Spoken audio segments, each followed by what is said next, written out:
Good afternoon, everyone.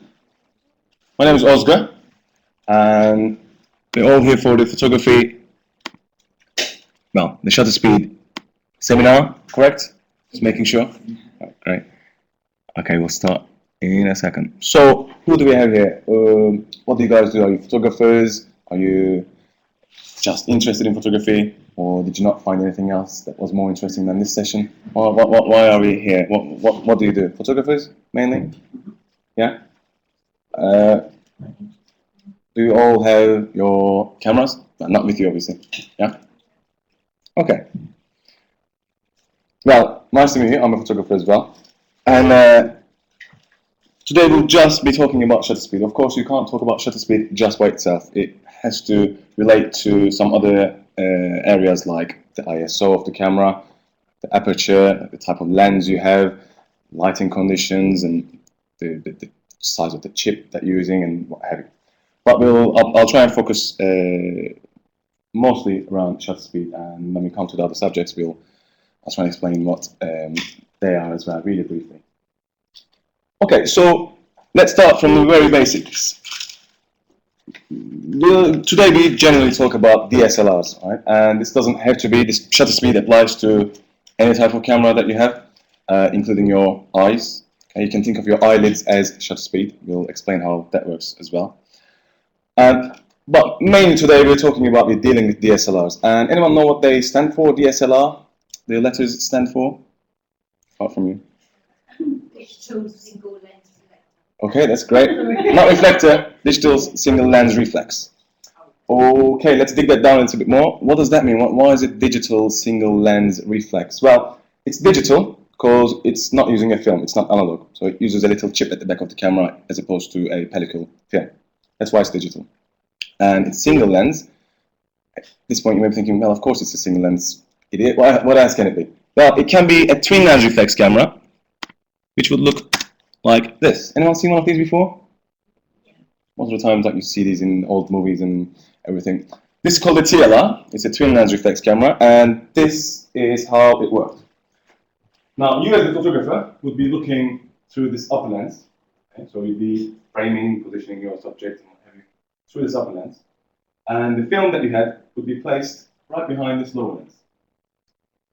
And these two lenses would be interconnected. So if you were to say change the focus ring, if you were to rotate the focus ring on this lens, you would also rotate on that one, and vice versa. Now, right away, you might have noticed the big error there, and the error there was that of course, they couldn't share the same focal point, so they couldn't share the same perspective. Say, if you think of my face as the TLR camera, think my eyes are the upper lens and my mouth is the lower lens. And say I was to photograph this pen, okay, and I'm looking at the pen, perfect, but my mouth is looking at somewhere else. So if I was to try and frame something up close, for example, that'd be a big problem. If you were, of course, far away from your subject, it was less of a problem, because if this pen was here, it doesn't really matter if I do this or this, slightly, ever so slightly, and if it was landscape, hardly ever a problem. But as soon as you get to a closer distance with the subject, then that's where it became a problem. That's why we don't use them anymore. Well, we can still find them. You could probably get them in like the vintage shops for probably more expensive than you can get a decent DSLR, just because they're not around anymore that much, and not many people use them today. So the developers said we have to come up with an idea to let the photographer see what the film was seeing, or let the film see what the photographer was trying to frame. Okay, so they introduced this system called single lens reflex camera, and this is how that worked. Okay, well, this is your camera. Nice to meet you, camera. Nice to meet you, audience. And inside the camera, this is what you have. Okay, so you have a set of lenses at the front, and your viewfinder is here. When you actually close your eye and look through the viewfinder, you're looking at here. You're looking through here. And if you just look at this, you're looking there. So that doesn't really help. You're still not looking at the same position, same thing as your lenses. So what they did is they introduced this shutter system in here, also included the set of mirrors, which is a term where the reflex term comes from. These red lines here are the mirrors inside your camera. And this is how it works. They serve for two things, those mirrors. One, I'll show you how exactly it works. One is to make sure that the photographer is looking exactly at what the lens is looking. Secondly, is that you're seeing everything the right way up. Normally, because the way the light travels, it doesn't bend, it travels in straight lines, and you can't bend light, you can break it, but you can't bend it. And because of that, I don't have a graphic for that, but I'll show you this. If I had this, I don't have a better subject, I'll just stick with this. If I had this pen right here in front of this lens, and the lens was trying to capture an image of this pen, all the light bouncing off this pen would go through this lens, okay? And normally, just ignore these red mirrors there. Normally, like I said, because of the way the light travels, it would just go and focus on this lens, on this set of lenses, and at the back of the lens, which is where you have your chip or your film, you'd get the image upside down. So instead of this, you get a reflection of this here upside down and inverted. So the wrong way around as well. Well, the lenses there, first, correct this issue, and secondly, they help you, like I said, see what the camera is looking at. And have you ever seen all those, like in old movies, they go under a big, like a tent-like camera, and they make everything dark, and they look through something, and it looks upside down, and they take a photograph, and they shake it off, and it looks all nice and handy. That's why it happens, because in those old cameras, they didn't have this mirror system in them. And this is what's happening. So the light, as represented by the by the yellow line there, goes through the lens, and it hits your first mirror. Okay. From the first mirror, that's a 45-degree mirror there. It goes up and hits the second mirror there, and from that second mirror, it goes down and hits this mirror. And as the photographer, then from that mirror, it goes right into your eye. And as the photographer, you're actually looking at a mirror when you look through that viewfinder. And that system here is called a pentaprism, because it has 5 sides. Okay, so this is how they assured that you're looking exactly at what the lens was looking at. Okay, and what happens when you press the shutter button, the button to take a photograph on your camera, is at the moment the film or the chip can't see anything because it's being blocked by this mirror there. As soon as you press that shutter button, or called the shutter release button, this mirror flips up and it lets the film or the chip see that ray of light. So this is me clicking that button now. Should I just play this back a bit smoother? Flips up, and the film is now seeing what the lens was looking at and what you were looking at. And because it flips up, it blocks your view for a blink of an eye. That's why when you take a photograph, it just goes black for that fraction of a second. If that fraction is longer, a couple of seconds, you can't see anything for a couple of seconds. If you ever, mess the settings up on your camera without really knowing, press a button and it goes black for like 25 seconds, and just wait and wait and wait. You can't even turn it off. You can't do anything. That's because you set the shutter button to be shutter speed to be that long, and that mirror stays up, and it lets the film or the chip get exposed by that many seconds. Okay. Then, as soon as that's over, as soon as the exposing is over, the mirror there goes back to its first position and waiting for you to take the next photograph. And that's why it's called a single lens reflex camera. Okay. And shutter speed is mainly measured in fractions of a second, or just full seconds, or say half a second. Most of the times on your cameras you'll see numbers rather than those fractions. So normally you'll be talking about, say, maybe 250th of a second, or 500th of a second, or 60th of a second. And on the camera, sometimes it says 1/60, or sometimes it just says 60, which means 60th of a second. So it just tells you that fraction. One really interesting thing about I'm just going back a little bit here with the way the light travels. You know how I said if the light's traveling in straight lines, you see everything at the back of that film upside down and the other way around. That's exactly how our eyes work as well. So if I'm just looking at you lot here, I actually, well, at the back of my retina, the light bouncing off you, or everything else that I'm looking, is visible at the back of my retina, upside down and the other way around. But my brain, all of our brains are smart enough to know that, and it converts it so that we see everything the right way up. If I was to wear a pair of glasses, I don't know where I can get them from, if I was to wear a pair of glasses, which would make everything upside down and the other way around, just wear them and you'll just feel dizzy for a while. After a couple of hours, your brain would readjust and it'd actually see everything the right way up again. And as soon as you take those glasses off, then you start feeling dizzy again because your brain is thinking, hold on, I just corrected them.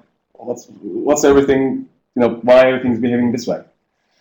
So the cameras aren't that smart, although I read somewhere recently that the average DSLR camera that you're holding in your hand today has a more advanced technology than they had for the first Apollo mission, the space shuttle they sent to the moon. But still, they're not that smart yet. Okay, so all good, shutter speed works that way, shutter mechanism works that way, but why do we use it? Why do I care? Why do I care what happens inside the camera? Why do I care if it stays open for that long rather than that long? Okay? Well, we care because as photographers, we're all trying to be creative and make our images look better. And when we're talking about shutter speed, another side note here, and I said your eyelids are like shutter mechanisms on the camera.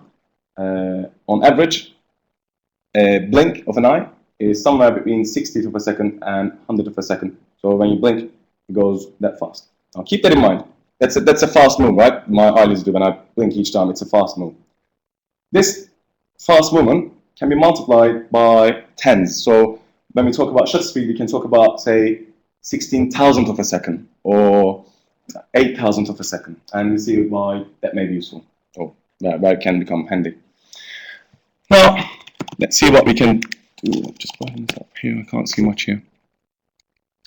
Okay. Now, there's the body of mine. If we have that shutter speed going fast, like that, really fast, but obviously faster than this. If you're going fast like that, what that will do is it will just capture the motion wherever it falls between that opening and closing. Okay? And say, for example, he was jumping here. I think this is something like, let's check how fast this was. Here you can see I set the shutter speed for this one for 1600th of a second. So what that did is, as the guy was on air, the shutter just went off. The camera just pressed the button and just did that, and it captured the guy on air, frozen. Now this is a fairly fast shutter speed. The opposite of this is a slower shutter speed. And if you're using a slower shutter speed, what happens then is your camera, your shutter, goes up, and that mirror stays up, so you can't see anything, say, for maybe 2 seconds or as long as the shutter stays open. And everything that's moving during that period gets recorded onto your chip or onto your film. So say you had a camera there, that projector say was a camera, and it's pointing at me, and say it's exposing this image for 2 seconds. And I make a move from here to here, and it takes 2 seconds. What happens there is the film of the back of the camera or the chip is seeing me here, it's also seeing me here, also seeing me here, and everywhere here. So I appear as a blur. And in this example, the cars started moving somewhere from here, and the shutters stayed open until they moved all the way down and went past. That's why they appear like a ray of lights going down like that. Now there's one thing that may get you, and it's that one. This thing is a little bit different. This is not motion blur. This is what we call camera shake. Well, if you remember what I just said about moving objects and having the shutter stay open for longer, well, obviously London Eye is moving. Say Big Ben there. That's not moving. Hopefully it's not. Gorgun at the back, that's not moving. We're not moving.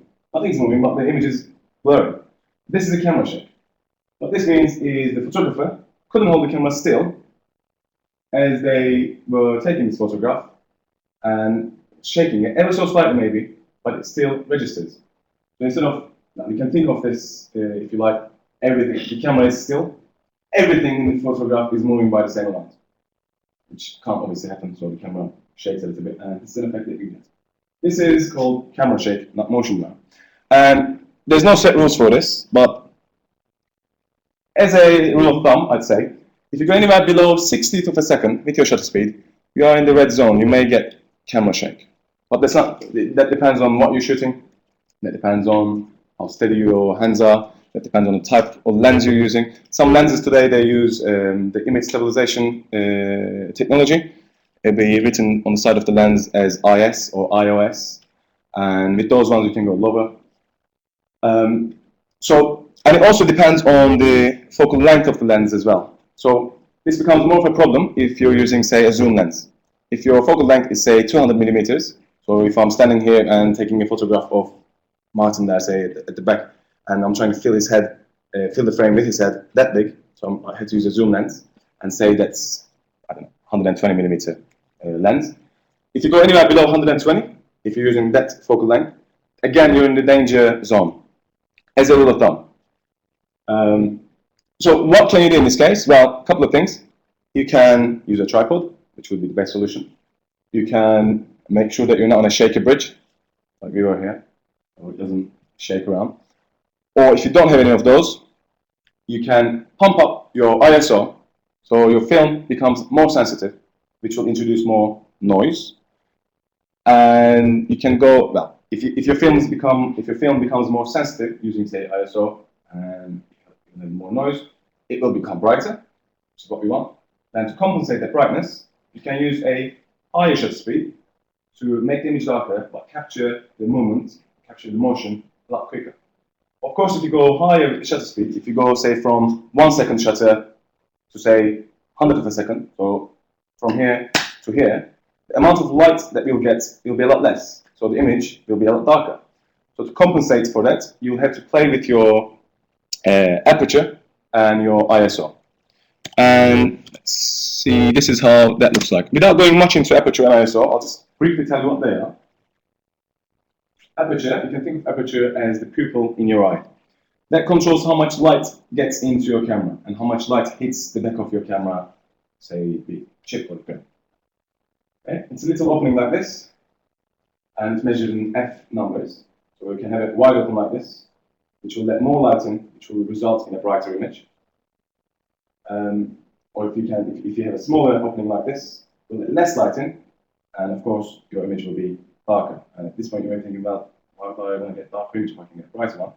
This affects one thing, and that's the depth of field. And depth of field is the field in which your image appears to be in focus. I won't go into much detail in that. And you have ISO there at the back of the triangle. And ISO, like I said, is the sensitivity of your film or your chip to light. So how sensitive is it? Why would I use it? Why would I care? Well, if you're in a room like this, it's way too dark for a photograph to be taken without blurring anything, without using faster shutter speed. You can pump up your ISO to a higher number, which will compensate for the darkness. But the disadvantage of that, well, not disadvantage, but the payoff, if you like, of that is noise. You get these little specks of dots on your image, which are called noise, or if it was a film, it would be called grain. So the reason I'm mentioning these is you can't really talk about shutter speed or ISO or aperture by themselves. They all have to work in conjunction like this. Okay. Now, let's talk about, okay, before we move on, I'll show you this one here. This image that we just saw used 0.8 seconds. So it was just a little less than a second to expose this. And of course, the photographer can't stand still for a second. And the result is shaky. Okay, this one is quite an interesting one. Okay, what can you tell me about this image? What does anything look blurry? Does anything look sharp? What can you tell me about this? Is there anything blurry in this image? You'd think. If you look at the clouds, Now, the only thing that's slightly blurry, one is the clouds. And if you look at the water here, it looks like silky. Reason for that is everything was still, but the water and the clouds. So obviously the clouds were moving. If you look at the clouds in the distance there, they're less blurrier than the ones that are closer. Of course, I'm seeing the movement a lot more if they're closer. This picture has a funny story, well, interesting one rather. So I set the camera on the tripod. Actually, first I didn't set the camera on the tripod. I tried to put the camera at the tip of the balcony, and I said I'll give it a shot and see how it turns out. And I set it to, I think it was about 5 seconds. This one. I set it about 5 seconds on the shutter speed, and this was nowhere as bright as my eyes could see, because I couldn't see everything as bright as this with my bare eyes. I let my shutter speed stay open for 5 seconds, so I clicked the button, went up, 1, 2, 3, 4, 5, and closed down. And everything was blurry. I said, okay, fair enough, 5 seconds, I couldn't hold it still. Like, even though I was resting it on the edge of the balcony, I couldn't rest it still.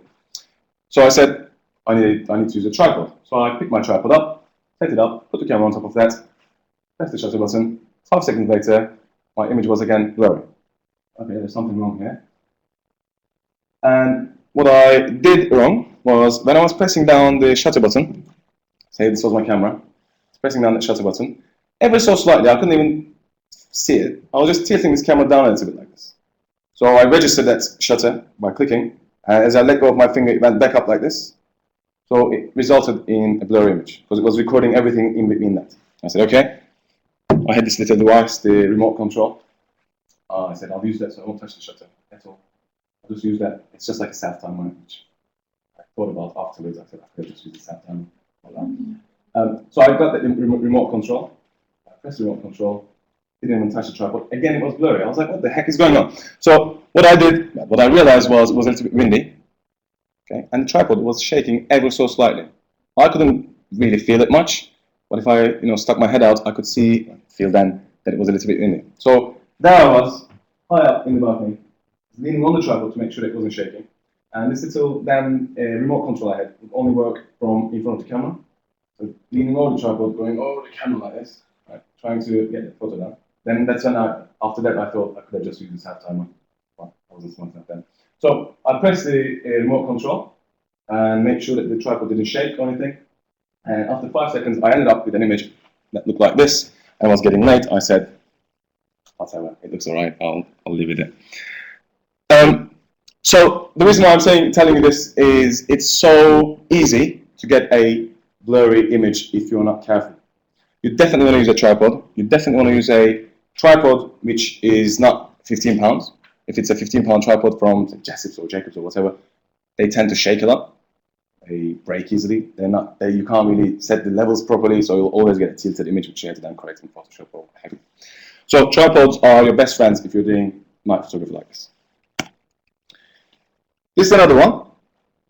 And this was exposed, I think this was like 10 seconds. Was it 13 seconds? 10 seconds? 13 seconds. Okay. And what can you tell me about this image? What do you think these streaks of lights are? Any ideas? Any guesses? Could be fireworks, yeah. Do you know those, I was going to say little, but they're not really little, the Chinese lanterns that they light up? Now, this was a Guy Fawkes last year, the year before last, and this is what happened. I set my camera up on a tripod. I placed it there, made sure that no one was touching it. And when I set the camera, set the shutter speed to 13 seconds, that lantern, Chinese lantern, was here. Press the shutter button, lantern, click up, and start recording everything. And during those 13 seconds, this lantern went from here all the way towards here, just like the example we saw with the cars. That's why it looks like a streak of light. Now, the only thing that appears to be sharp in this image is this tree in the middle. The reason for that is that the tree was the only thing that wasn't moving.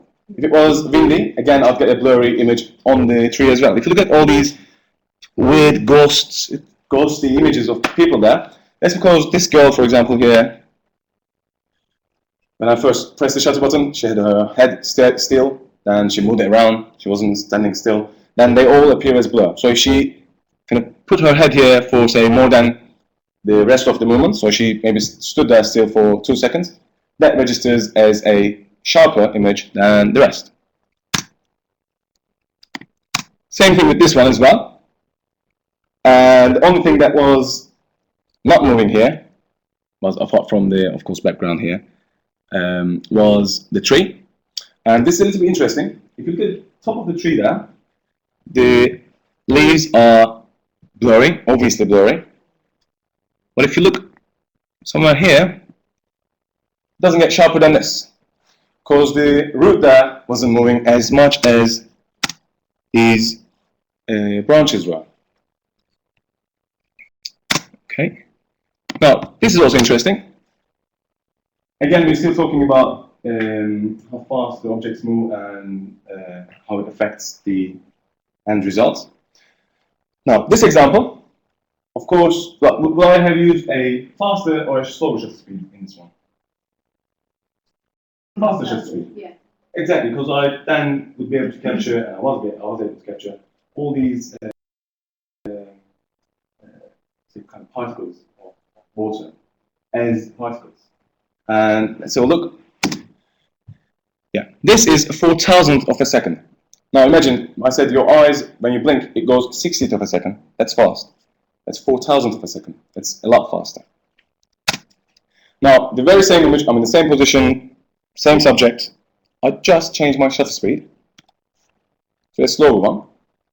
This time, instead of having those particles of water, they look like that silky stream of water. Now, let's have a look at what this image used. This is half a second. The shutter speed here was set to half a second. So, as opposed to 4,000th per second, it's a lot slower. And if you look at here, it also tells us the aperture value. So, the aperture was small, which means that it was wide open like this. Okay? And I used a faster shutter speed, which gave me a good exposure. If I just change my shutter speed without touching that aperture, if I just made this 4,000th of a second, if I just brought that down to half a second, everything would be white. Because I'd let more light in, well, I'll let more time to let that light hit my lens. So everything would be way too bright. To compensate that brightness, I had to make that hole, the aperture, smaller. So we have less light coming in more time, to get a result like this. That's why here I set my aperture to 25 as opposed to 3.5 here. Now this is if you change the settings on your camera. What if the subject is, your camera settings are exactly the same, but the subject changes its speed, like they do in this example. Now, it's another photograph here. The shutter speed here is set to 50th of a second. Yes, it is. Set to 50th of a second. And you'll see that the particles here are not so blurry. They're a little bit blurry, but you can still see bits of it going on around everywhere. Now, I didn't change the shutter speed. Just waited a little bit more. Actually, this is the second picture I was going to show you. This is the second version, so keep this in mind. I'll just show you this as well. The shutter speed is exactly the same, but the subject is moving a lot faster. This is exactly when that explosion happened. So it had that big blast going. That's why everything's blurry here. And the second image, the first one that we looked at, is when everything was coming down. So that, of course they slowed down. Because they're slower, then they appear sharper. Of course, if I use the faster shutter speed here, I would be able to freeze even more.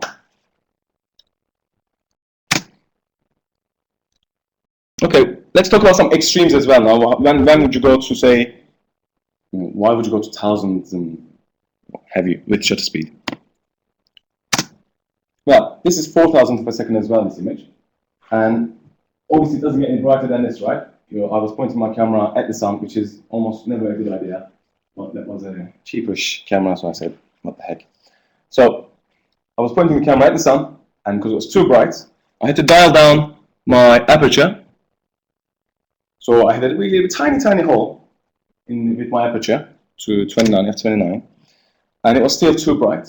So I had to go ahead and dial down my shutter speed as well, so it was a lot faster. So I had let as little light as possible with the aperture, and I kept it as fast as possible. That was as far as my camera would go at that time, 4,000 per second. And the brightest point, of course, is still the brightest point, the sun. But all these bits here, they didn't get any light, but actually they did. I could see it with my eye. Because I kept it really thick and I kept that hole really tiny, they appear as silhouettes here. Okay. And someone told me that this image looks like the Big Brother sign and the eye and people. I never realized it before they told me. So that's a really fast shutter speed. Here I have a really long shutter speed. There's no Photoshop done in this image. Believe it or not. It's a little bit freaky, I know. This one is, I think, about a minute. It's about 80 seconds, this one. And this is how I did that. I set the camera, this was in a studio. I set the camera, doesn't look as good as it does here, but well. I set the camera on the tripod in the studio, and I had a remote control, shutter control, and I set the camera's shutter mode to B, stands for bulb, which lets you control the shutter speed for as long as you want. You can leave it open for days. And actually they use that. I have a friend who's doing astrophotography, and they actually use those with big telescopes. They just expose something for 4 hours, 5 hours. They just press the button, have a sleep, go sleep, have a coffee and what have you, and fall asleep in front of the telescope, and it still records all that motion. So that's way too extreme. But in this case, this is already a really slow shutter speed, 80 seconds. What I did is everything was pitch black. I was having difficulties walking around, and I had 3 chairs there, empty chairs, and I framed it all nice when it was still light. I took that shutter release in one hand, and I had a flash gun in the other hand. So I pressed the shutter button, and the camera started recording. Because everything was black, of course, it didn't see anything. Then with that flash gun, I just went click. So a flash just popped up really quickly. And normally that happens about 125th of a second or 250th of a second. So during that period, of course, I was bright and everything else was bright. So the camera saw that and it captured it. Stood up, went to the next chair. This time I slowed that flash down. So this was the first one I did. This was, I think, like 250th of a second on that flash speed. So I slowed that flash down. I said, okay, even less light, flash. And I brought it down to 125th of a second. And I sat down on that chair. I clicked the flash button again, and everything went for 125th of a second. And the camera saw that as well. But it wasn't enough to capture everything. It wasn't as long as this, the bright area. That's why I'm seeing through this area here as well. So I'm seeing through my body into that chair. Then I said, I'll make it even more. So I got a even weaker flash, if you like. Press the shutter button again. Press the flash button again. And it's really difficult here. But if you look really closely, maybe you may be able to see. You can clearly see on my laptop. Oh, you can't really see it here. I have another version of me here, which is really faded out. I get these funny little specks. Now, these are called noise. And if you have a longer shutter speed, you'll have more of those little funny specks here. And this is what causes those little funny specks. I'm trying to clear. Oh well, I'll try and draw it here in this little area. Now, say this is you have the light coming in, say from here, and you have your film. So the light hits the film. And say the signals that are being captured, they come up from the other end here, so you have your chip here. Okay. The signals that are being captured as color, they go like this. Of course, it's a little bit complicated than that. But and that's what you end up with. That's your photograph. If, say, it's too dark, you pump the ISO up. Or if it's too dark, you bring the shutter speed up. So you enhance the luminance of that photograph. And what happens then is, instead of having these waveforms, you have waveforms that are like this. A lot larger ones. Then all you need is this much to create your image. Whatever is left outside this area, they form those little dusty specks on there, and they're called noise. It's like most of the time this is affected by the ISO the most, rather than shutter speed or the aperture. It's like listening to music in your car. If you can't really hear it very well, just turn the volume up. You can hear it well, but then you start hearing the background hiss as well, so you start hearing noise as well in the background. So that's something else to be careful about. This is another photograph, not one of mine, but it's a really interesting one. And This one you may think used a really fast shutter speed, but it didn't. What it did was to use a trigger to, which was connected to the flash. So the shutter speed was set to, I think it was about a second here, 1.6 seconds. Okay, so it was quite long, so you just went click, click. And the trigger was sensitive to audio. As soon as it heard something like this, it would trigger the flash. So the camera was on a tripod, the exposure has been started, and the glass was dropped on the table, and as soon as the glass hit the table, the flash went, then it just captured that. Then the flash, of course, shut down. And although this was a long exposure, over a second, you still can freeze the motion, depending on how much light there is available to you.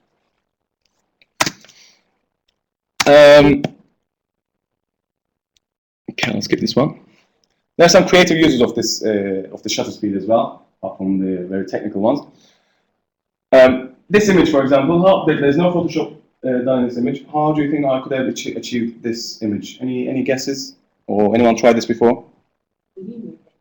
Sorry? Were you moving? Could be, but I wasn't. But it would look the same. What I did was I set my camera to a slower shutter speed. Then I had a zoom lens on it, and I focused it right in the middle there.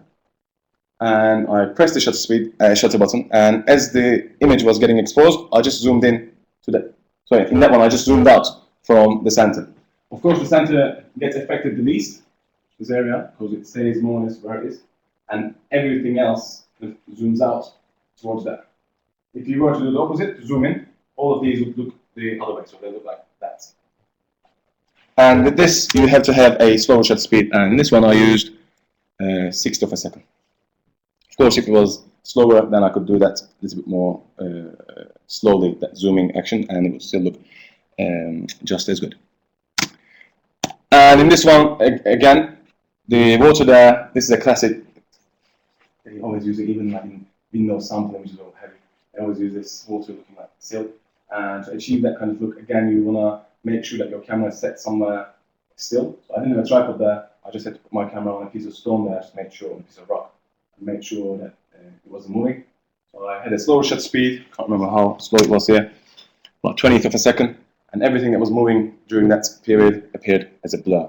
So it looks nice, but technically it's a false. So we're just seeing blur here, which looks nice. Okay, this one, you see this all the time with, say, F1 racing, or if there's a motor car racing, what have you. This is called panning. This technique is called panning. And what you do is you set your camera preferably on somewhere still. In this case, I couldn't. I was on my feet. I had to hold the camera up. I didn't have a tripod. And you try and catch something that moves on a linear line. Okay? Of course, you can do this on something that doesn't move on a linear line as long as you're able to follow that. I'll tell you that in a second. And you set your shutter speed to a slower value. I think this was, what, 20th of a second? 10th of a second. And it depends on how fast the object is moving, how much light there is available to you, how steady your hands are, so all these conditions. And you put your camera in front of you, then you follow that subject that's moving on a linear line like that, and as it comes in front of you, you press the shutter button, you carry on following it, although you can't see it because you'll get that blackout. Although you can't see it, you carry on following that subject, and making sure that the subject stays more or less in the same area through your viewfinder. High five. So through your viewfinder, and if you let go of your, as soon as the exposure is over, it will look like the subject that was moving was the only subject that was not moving. So everything else will look like they were moving because you were panning this camera. Okay. And here's one more example. If you look at this one, now you'll see most of these people are still, apart from maybe say this bunch here, because they kept moving around. And if you look at the cars here, these are blurry, but this car isn't at all, because that's the only thing that wasn't moving. That's the only car that wasn't moving. One last thing before I wrap up is, rather than, well, this is not a technical thing really, but more artistic if you like. You have to know when to press that shutter button as well. So it's a little bit risky. You want to wait for the right timing and want to make sure that you capture the right moment. And I have one here I can show you. Just skip this one. This one. So if this was exposed, say, half a second earlier or half a second later, the bird would probably be somewhere completely different. So you want to make sure that you know when to click that shutter button, and that, I'd say, would come with experience, and the more you take photographs, the better you'll get at it. And that would be more or less it. Thank you for listening. If you have any questions, fire away. Any questions? In low light conditions and stuff, how do you get like? Because I was taking photos of performance, and they were all banned and moving about and everything like that. It was low light, and the shutter stayed open for long, so it was very blurry. How do you compensate that without having noise? You'd spend more money and buy a better lens, more expensive lens, which will let you open up the aperture a lot more. So say your lens lets you open the aperture up to say 3.5. So that's that big. And the reason why some of the lenses are so expensive is, say, on those zoom lenses they use for like football games or whatever. Those apertures can open up a lot wider than that, to say maybe 1.2 or something. So they can open up a lot wider than that. So you have more light in, which then you can use the shutter speed to compensate. So you can get a higher shutter speed and let more light in with that. If you don't, if you're not able to buy a more expensive camera, the best bet would be to make sure that your aperture is wide open, then your ISO is set to a high number. So you change your ISO setting to maybe say 800 or 1600. Yeah, just about aperture. I think 1.0 is the closest to the human eye. Yeah. Is that right? Yeah. So if you think about the aperture, 3.5 is far away, but 1.2 is very close to what you see. So if you get a lens which is closer to 1, it's basically you will get what you see closer to what you see with your own eyes. So basically, at a low lit condition, concert, you get very close to it. But yeah, those lenses are quite expensive. Yeah, they are. I think the 1.8 lenses are fairly okay in price, but they are fixed lenses. You can't change the. Yeah. Can't change the. It's always give and take with these. Exactly. Yeah. That's very true. And yeah, if they don't help, your best bet is to boost up your ISO, which will give you noise. Yeah, but you can compensate noise in Photoshop. Yes. Okay. For that, Martin's your guy. So, okay, any more questions? Okay, well, thank you for listening and hope you enjoyed it.